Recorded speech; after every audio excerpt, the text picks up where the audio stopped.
Hi, welcome back. This is Dr. Caxton of Perry. And here today, I want you to go over in your mind the story that I just shared with you. Because some people have experienced worse things than that in their marriage. And mine was based on a covenant of deception. Now, in this day and age where you have people who are trans, in other words, you're a man, you want to be a woman, but you want to marry who? Or you're a woman, you want to marry a man, and you want to change your gender. And if you're a Christian who believes in staying celibate before you go into marriage, and then find out that you thought as a guy you were getting and dating and courting a woman, and you now find this person didn't even have that operation and still has male organs, and you're male. You know that can happen very easily. What do? Some people say, well, that's your spouse. God hates divorce. Now, this is one of the areas where I hate to say people are judgmental, because God has given us a brain to make judgments. At all times, we make judgments. Virtually every day, we make judgments, sometimes in seconds, to save lives and to avoid accidents and stuff like that, or to decide which college we go to and schools. We always make judgments. So this idea of judgmentality is a negativity based by neoliberalists, and I'm not in that category at all. But, if you see that somebody says they were married and they're divorced, and you're going to judge them because God hates divorce, and you're basically saying God hates you because, you're divorced, you shouldn't be divorced, You don't even know the whole story about whether or not they married somebody of the same sex, and they're not into same-sex relationships. And the person portrayed themselves as a woman, and this guy didn't have sex before marriage and didn't realize that this is not the right person for me. I shouldn't have married this person.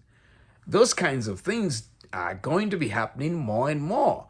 So we need to educate and equip our people with a combination of exposure, experience, education, and expertise, so that they avoid mistakes that can be catastrophic in nature.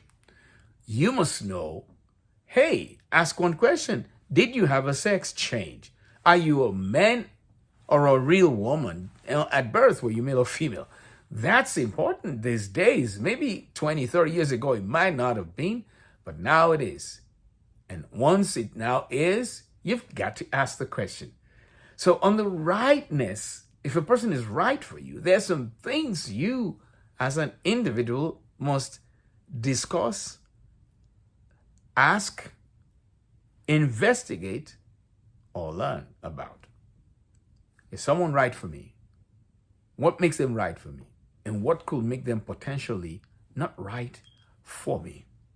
These are questions you now must ask in this modern world.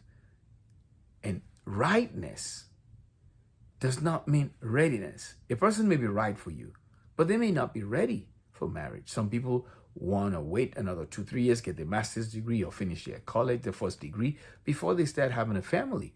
You want to start right now. You may not be right for each other. You may be right for each other. You may be ready. You may not be ready.